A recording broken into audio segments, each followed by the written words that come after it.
Hello सर्वात पहिल्यांदा दरेकर तिथे म्हणून आलेले आहेत. आम्हाला तर आनंद होईल फडणवीस तुमची मागणी आहे, पण जास्त करत नाही तर त्यांचा नाही बघा एक मुख्यमंत्री पदाचे उमेदवार आहेत, हे विधान करून दरेकर इथे आलेले आहेत.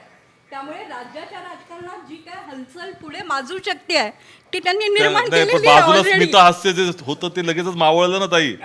अगदी तुम्ही प्रवीण आता- भाऊंच्या बाजूला आता तुम्ही दुरुस्त व्हायचं बघा भाऊ, आमची काळजी करू नका. जसं लोकसभेला आमचं नुकसान झाल्यावर आम्ही दुरुस्त झालो, आम्ही अभ्यास केला.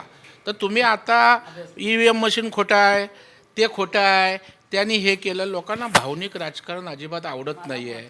गद्दार, खोके, पक्ष चोरला, बाप चोरला, देवेंद्रजींना टरबूज बोलायचं, महाराष्ट्र हे ॲक्सेप्ट नाही करत.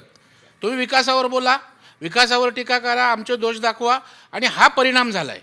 आणि लोकसभेला जे महाराष्ट्रामधनं मोदी साहेबांना समर्थन गेलं नाही, देशाने दिलं. आणि एक खंत लोकांच्या मनात होती की देशात लोकसभेला मोदींसारखा नेता हवा असताना आम्ही यांच्या फॉल्स नॅरेटिव्हना त्या ठिकाणी बळी पडलो. आणि त्याचा वचपा लोकांनी पुरेपूर त्या ठिकाणी काढला. लोकांनी विकासाला मतदान केलं.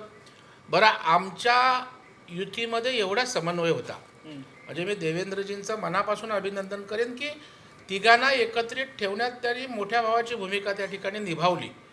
कधी तर आम्ही 2 पावलं मागे आलो, एखादी आमच्या सीट सहित पण जागा दिल्या. आणि आम्ही जो प्रचार केला तो महायुती म्हणून प्रचार केला.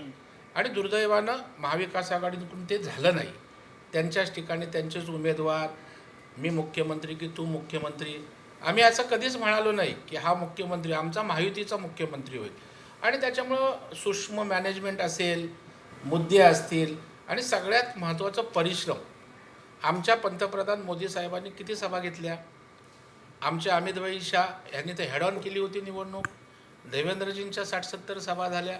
आणि रात्रंदिवस अजितदादांसहित लोक मेहनत करत होते, काम करत होते.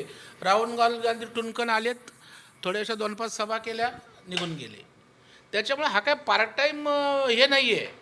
इथे दिवस आमचे पंतप्रधान नरेंद्र मोदी साहेब निवडणुकीच्या आदल्या दिवशी बूथ अध्यक्षांशी संवाद साधत होते, बूथवर काम कसं करावं. म्हणजे आमचा केंद्रातला नेता, केंद्रातला मंत्रीसुद्धा बूथवर मॅनेजमेंट करत होतं. आणि त्याच्यामुळे सगळ्यात महत्त्वाचं आमचा जो विचार परिवार आहे त्याला मी मनापासून धन्यवाद देईन.